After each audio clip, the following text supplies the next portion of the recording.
Good morning. My name is Meredith Barber, and I'm the interim minister here at Horizon Unitarian Universalist Church. I am so glad that you've decided to join us for worship today. As our service concludes later this morning, I invite you today to hold your applause.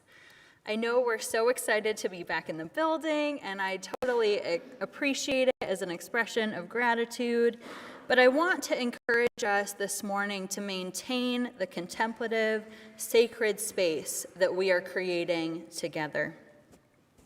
Carmen will play Go Now in Peace as a recessional, and I encourage you to exit through this door and greet someone you have not yet met. This morning, if you have a joy, a concern, or something in between, I invite you to write it on the cards that you'll find in the back of the seat in front of you and to bring them up during the worship service. I'd also invite you to light a candle if you'd like, as an expression of your joy, concern, whatever you might be holding this morning, and we'll share them aloud with the congregation.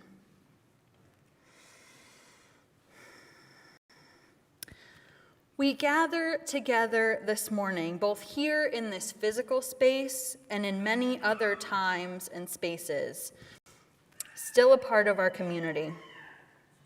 We gather together this morning people of many faiths and no faith, a community of seekers wondering about what this life means. We gather together this morning, some filled with joy, excitement, and curiosity, and others maybe filled with sadness, maybe anger, maybe frustration. This place and this time is for you, whoever you are, wherever you are, however you enter our community. You have a place here among us. So come, let us worship together. We light our chalice this morning with these words.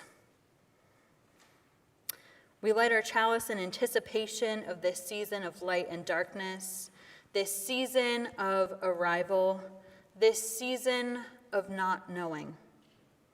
May we find joy as we move through it together.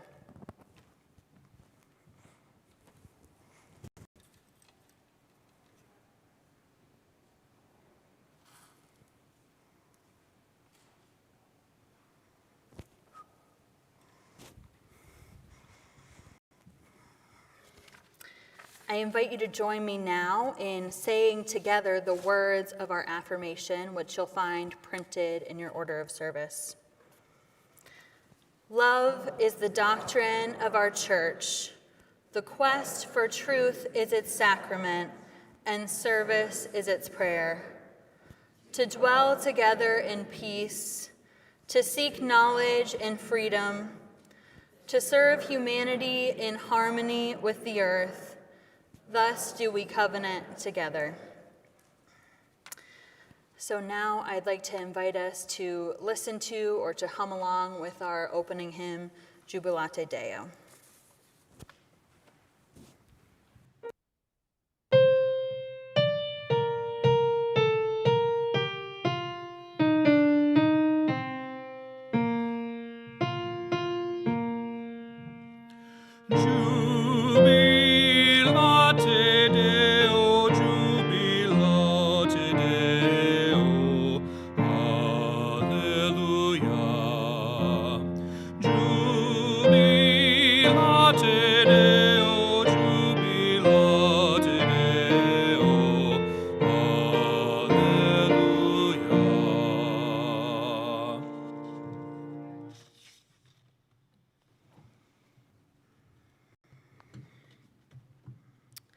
Thank you so much, Carmen and Saj.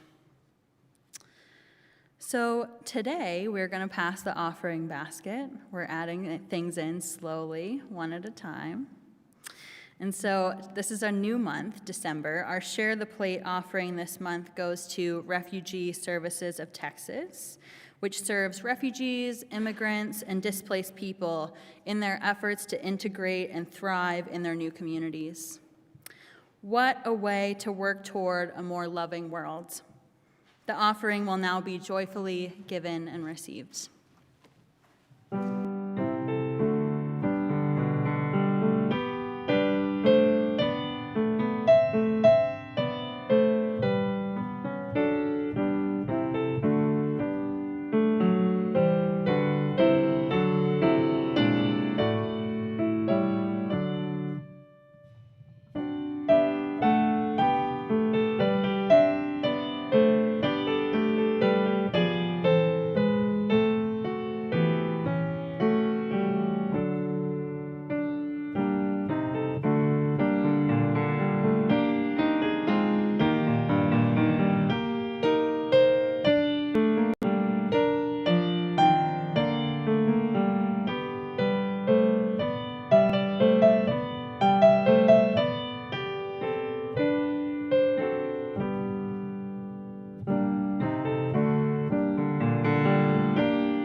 Our first reading this morning is called The Womb of Stars by Joy Atkinson.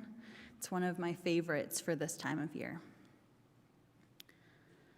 The womb of stars embraces us. Remnants of their fiery furnaces pulse through our veins.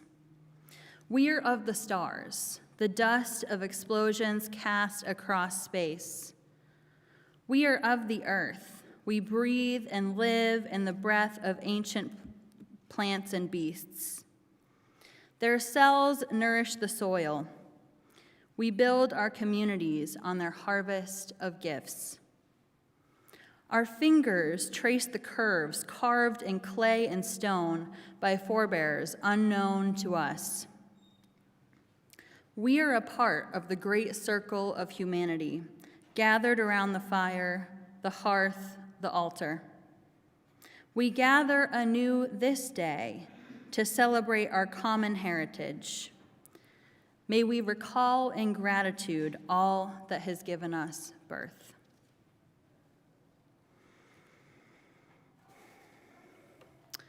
We come now to the time in our service where we share the joys and concerns of our community and where we'll have time for prayer and meditation.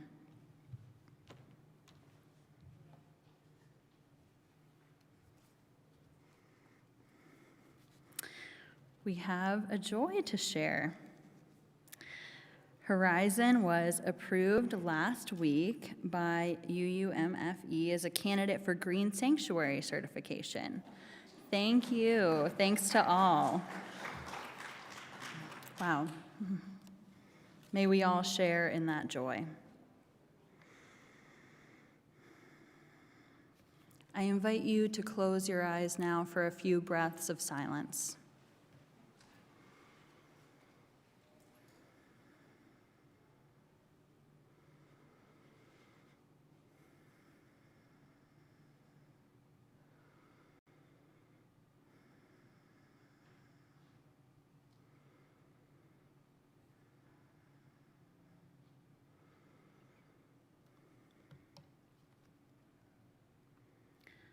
Loving God, Spirit of life, mystery in which we live and move and have our being, draw near to us this morning and hear our prayers. It has been quite a week. News of yet another school shooting has reached us, and we wonder, as we have before and as we will again, how long will this go on? This time, we realize that all the signs were ignored.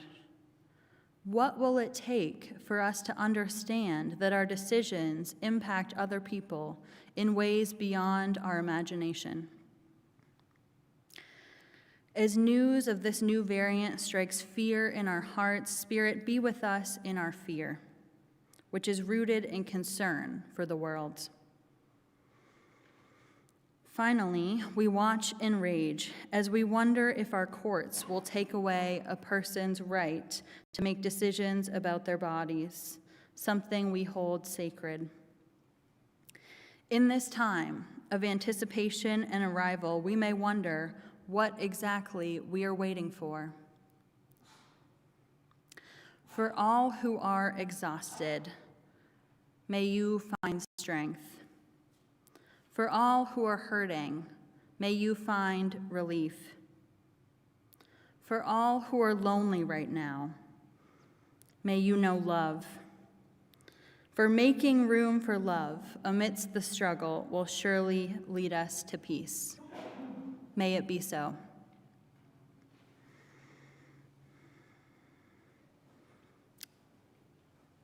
I invite you to share now in our responsive hymn, Spirit of Life, either listen or hum.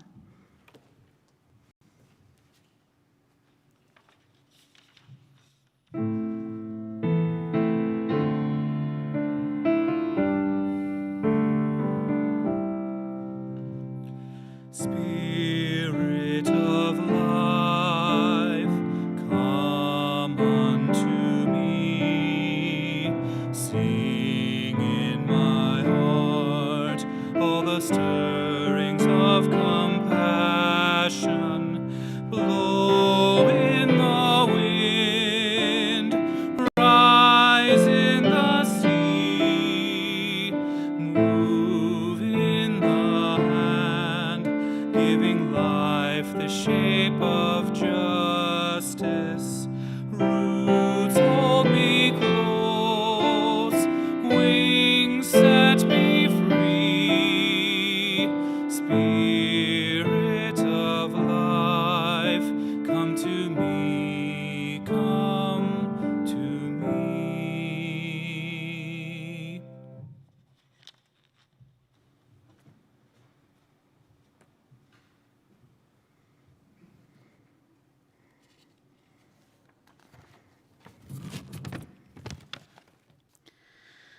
So somehow we've made it this long without having any Mary Oliver poems in worship, and that is about to change right now. This is called Praying by Mary Oliver. It doesn't have to be the blue iris. It could be weeds in a vacant lot or a few small stones. Just pay attention. Then patch a few words together and don't try to make them elaborate. This isn't a contest, but the doorway into thanks and a silence into which another voice may speak.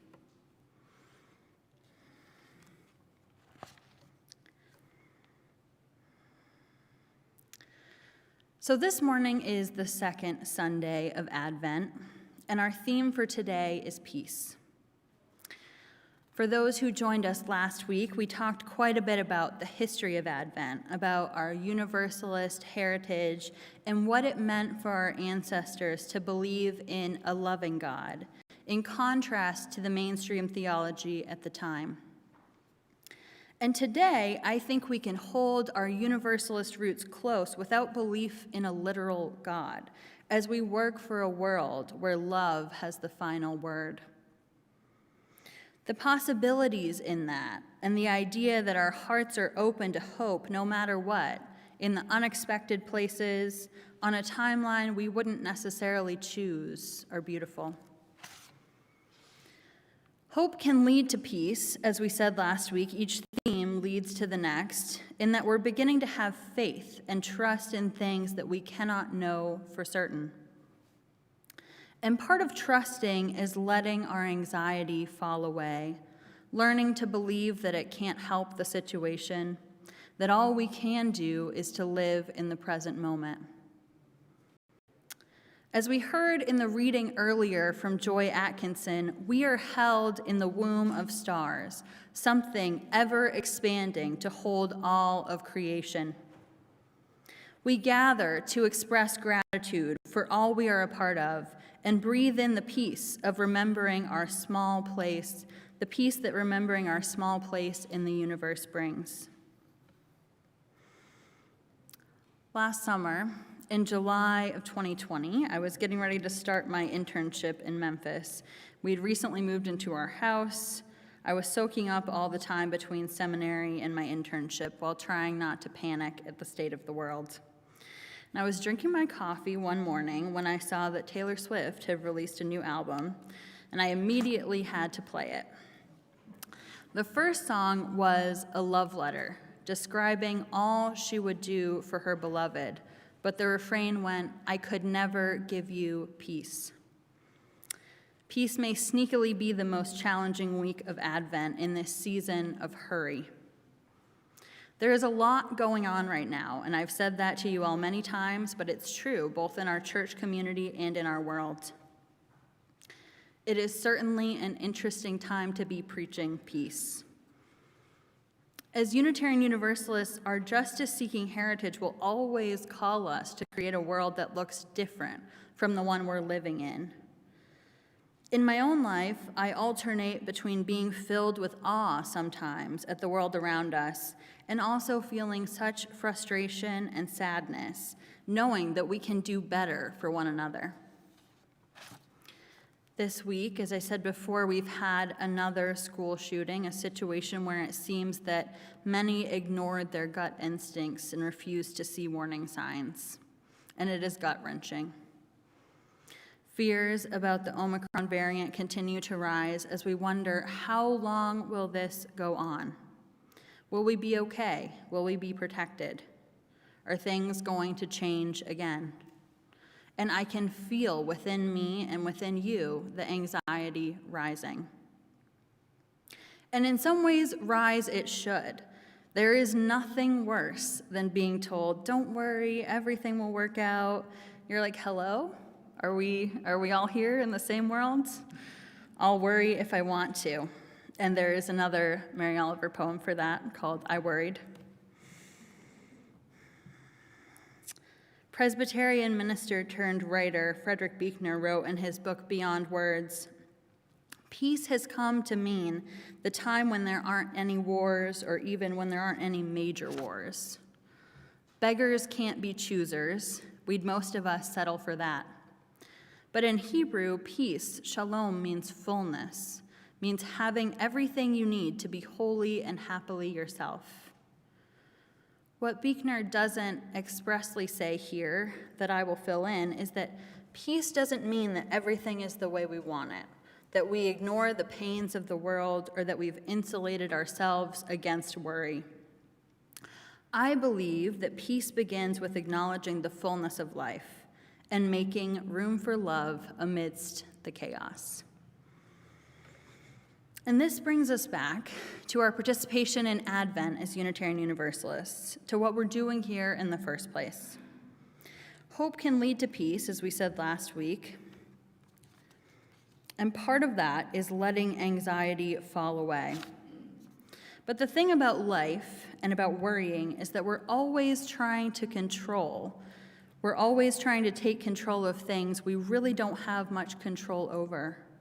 It's the never-ending lesson, one that I'm still very much learning, that I have to learn over and over again. I heard someone wise say once that the distance between expectations and reality is feelings, and how true that can be this time of year. The holidays, a time that we've all somehow convinced ourselves are supposed to be filled with joy and gatherings with family and friends and warmth and food, and somehow are still magically stress-free, are actually anything but. There is so much anxiety and really pressure this time of year for so many of us. The gifts and the decorating and the cooking and coordinating schedules for all the extra holiday events, it's a lot for anyone to do. And I'll add that it often falls on primarily one person to do the holidays. Family dynamics can be incredibly challenging, especially as the past few years in a lot of ways have highlighted differences in a way that's really impossible to ignore. And grief. Grief can hit us hard this time of year in ways we least expect it. For those of us who have lost someone, whether it's fresh or many years in the past, those old hurts come to the surface again at the holidays. Our familiar traditions are much harder to take part in when we're missing people at our tables. There's a reason that those of us in helping professions are on high alert during this time of year, that we worry about our people. It can be really, really hard. I know you all know this, but I'll say it anyway. There's no such thing as a perfect present, a perfect family, a perfect way to celebrate, or a perfect life. Instead, what I think we're really wondering with our worry over the presents and the decorations and all the rest of it is, will I be enough? Will my gift be enough to show my family member that I love them, that I was always listening? Will my kids remember the holidays this year when they're grown-ups? Will they remember how much I tried to make it special? Will I be able to make my grandmother's cookie recipe just the way she used to honor her memory? Will we be able to do it right? And of course, each one of you, each one of us is enough, no matter what. Our people don't love us conditionally based on all these things we do. They love us no matter what, for all we are and all we aren't. That's the thing about love. It can show up where you least expect it and set up shop, even when you think there's no room. I don't think that it's just our insecurities, though, that make us wonder this time of year if we're enough. Our capitalist society has created a narrative around gifts and sales and decorating that we all have to be doing the absolute most in order to be really experiencing the joy of this season. We've taken a celebration that was supposed to be about mystery and awe, about joy in the dark, about upending the balance of power, and made it about reinscribing all the worst parts of our world. There's a theory developed by sociologist Robert Bellah about what he called the American civil religion. Certain cultural norms that are so ingrained in our society we don't even notice them, like days off for Christian holidays but not for others. And my personal take is that the American civil religion is just a lighter version of Christianity, especially in this part of the country, which I know is alienating to a lot of folks who don't necessarily connect with this. And that's part of why I see deepening into Advent as countercultural. Whether we actually celebrate Christmas or not, the world around us is celebrating consumption, and Advent invites us to do something different. We have somehow taken every celebration of goodwill toward others and replaced it with this idea of buying all we can. In the face of all the consumerism in our culture, the idea of slowing down, focusing on what matters, awaiting the arrival, not of Christ, but the arrival of a different way of living, is just as heretical as what we talked about last week, the doctrine of universal salvation for our ancestors. And I think that that is cause for excitement.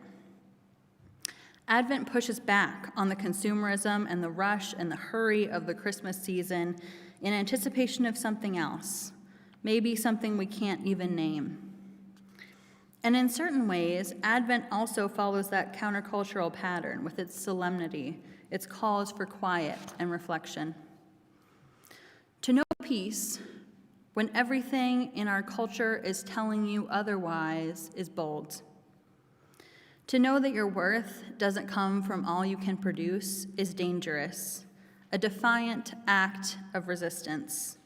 And it all begins with us. Lao Tzu, Chinese philosopher and founder of Taoism, wrote that if there is to be peace in the world, in the cities, among neighbors, there must be peace at home. And if there is to be peace at home, there must be peace in the heart. As I said earlier, we've somehow made it this far without having Mary Oliver in worship, but the poem we heard earlier about how it doesn't have to be the blue iris, how it could be weeds in a vacant lot. It's one of my absolute favorites. It's so simple and beautiful, but we all need that reminder to pay attention. For when we're paying attention to the little things, I think it's when we're most open to anything, whether it be connection to the universe or loving our neighbors. Peace is about constantly holding open that doorway, paying attention, opening our eyes to what's right in front of us that we may have missed before.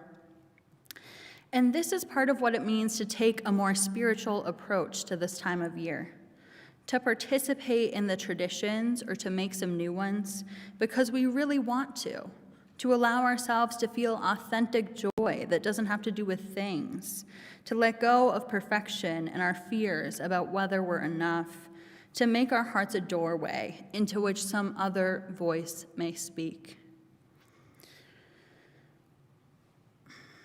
When I look back over my life so far and think of all the holidays, the ones I remember most fondly are when things were chaotic, different than usual, when we were moving, when something was going wrong, and we made do with the way things were. I remember laughing at turkeys burned, rice pudding that didn't turn out. Every year my family says we're going to use gift tags, and we never do, and someone ends up opening a present that's not for them, and we just laugh. It requires a sense of humor, but I think things are more fun when they go wrong sometimes than when they go right. So this morning, I'm thinking back to the word shalom and the idea that we already have all we need within. May we make room in our hearts this season for love, in the midst of all of the troubles of the world, to love and to allow ourselves to be loved for all that we are and all that we aren't. May it be so.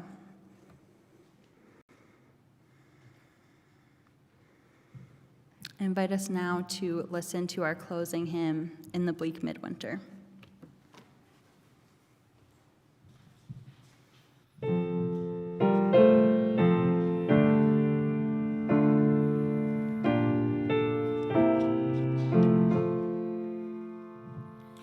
In the bleak midwinter, frosty wind made moan, earth stood hard as iron, water like a stone. Snow had fallen, snow on snow, snow on snow. In the bleak midwinter, long ago, Christ a homeless stranger, so the gospel say, cradled in a manger and a bed of hay. In the bleak midwinter, stable place the Christ, Mary and her baby, Jesus Christ. Once more child and mother weave their magic spell, touching hearts with wonder, words can never tell. In the bleak midwinter, in this world of pain, where our hearts are open, love is born again.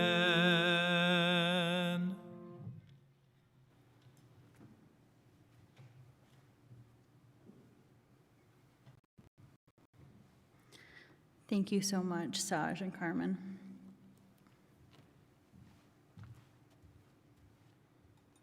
We extinguish this flame.